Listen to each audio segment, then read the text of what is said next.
In the third lesson of our Quick Start tutorial for V-Ray for SketchUp, we will cover lighting interiors in two parts using V-Ray Next. This will build on concepts from our previous video, which explored exterior lighting, so we would recommend watching that one first if you haven't already. Okay, I have opened up a file in SketchUp Pro 2019 called 03 Interior Lighting Start, which you can download from the link in the description of this video. First, let's open up the asset editor and check our settings. I'm going to render using my GPU, make sure interactive rendering is enabled, and use denoising with the NVIDIA AI Denoiser for a very fast preview. Now, let's go ahead and start an interactive render. As our preview loads here, you'll notice that there is a light gray material override on every object in the render, excluding the windows, so that light can come in from the outside. This is due to the material override toggle being switched on here in the settings. Let's take a quick look at how we've excluded the windows from the override. If we switch to the Materials tab and search for glass, we will find the glass material. If we select it, you'll see at the bottom of the material settings on the right that there is a checkbox called Can Be Overridden. By default, this setting is checked on, but I've unchecked it for the glass in advance so that the glass is not affected by the material override option in the render settings. Okay, let's see what else is going on in the project here. Let's clear the search and head over to the Lights tab. Currently, the light is coming from a sunlight and a sky texture in the Environment Settings background slot.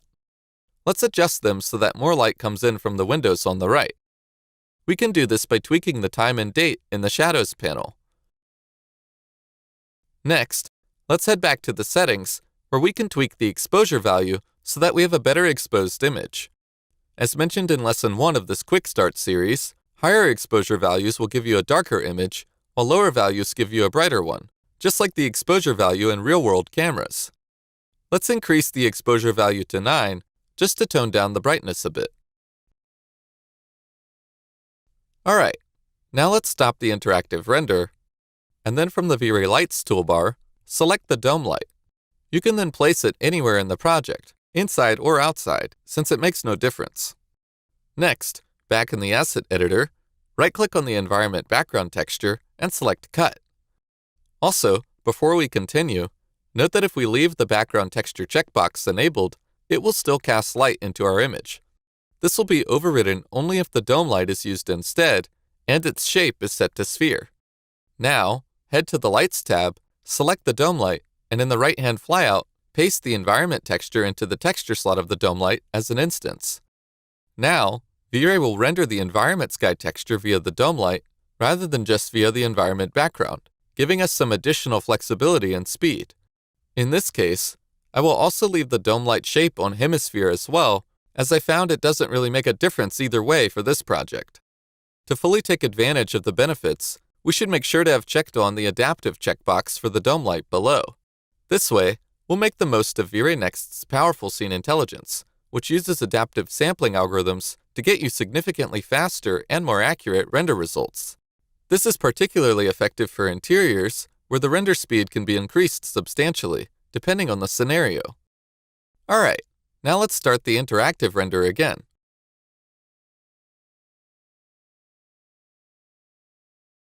I think that's looking better already. Let's now toggle off the material override so we can get a preview of our image with all the materials applied in the project. That looks pretty good so far, but I'd like to lower the contrast between the light coming in from the sun and the illumination coming from the sky. The adaptive dome light we created makes this kind of control very easy. All we need to do is increase the intensity of the dome light to a value that achieves a more balanced look. Let's try a value of 2.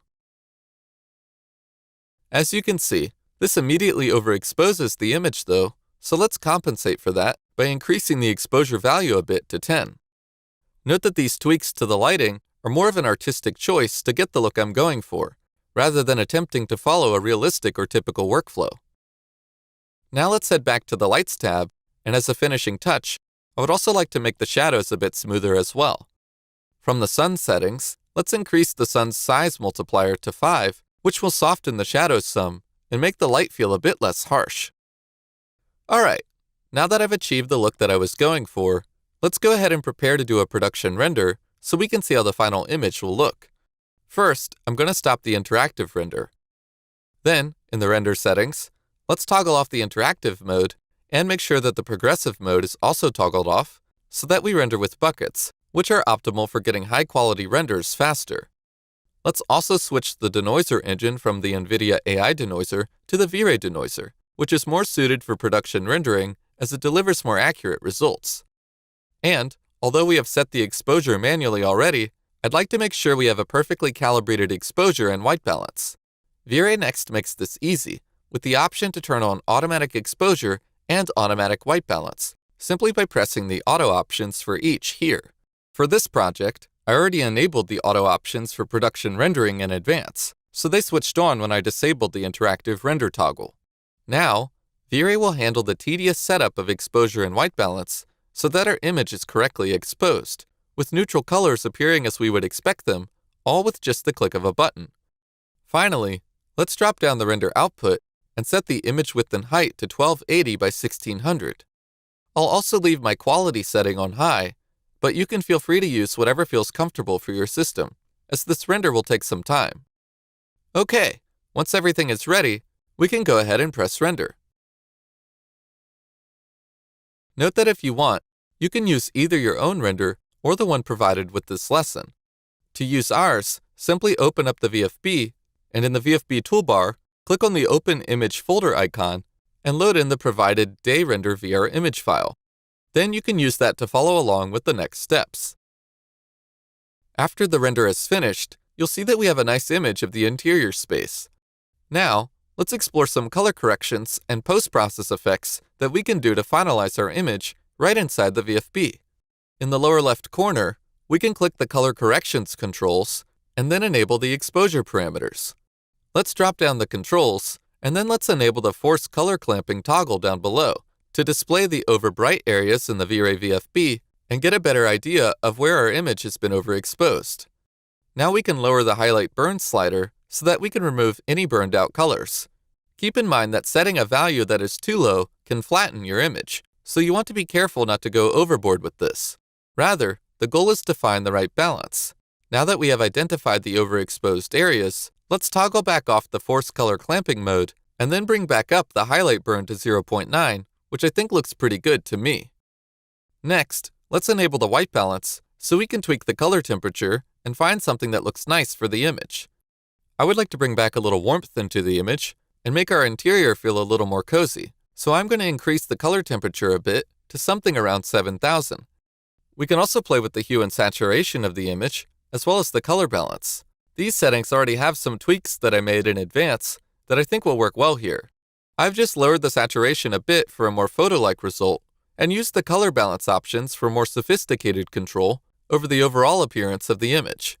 The color balance lets you adjust the shadows, midtones, and highlights individually, so feel free to have a go with these controls and find a good color balance to your taste. Or you can also copy my settings. We can also tweak the curves of the image.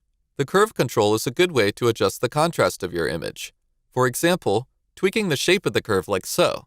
A simple S shape in the curve editor can make your image pop a bit, but again, you should feel free to experiment and find a look that works for you. We can then save our color corrections if we click on the Globals option at the top and choose Save. Then, we can set a path location, give it a name, and save it. Finally, let's enable the lens effects settings so that we can introduce some bloom and glare into our render. With these settings, the effects are a bit weak, so let's bring in some more by increasing the intensity value to 1. Alright, at this point, I'm going to save my render so we can finish up with our daytime interior image, and then we can move on to part 2 of this tutorial, where we'll cover how to set up a nighttime lighting scenario. Make sure to save your final render and the project as well, since going forward, we're going to make some significant changes to the project to achieve the impression of nighttime lighting.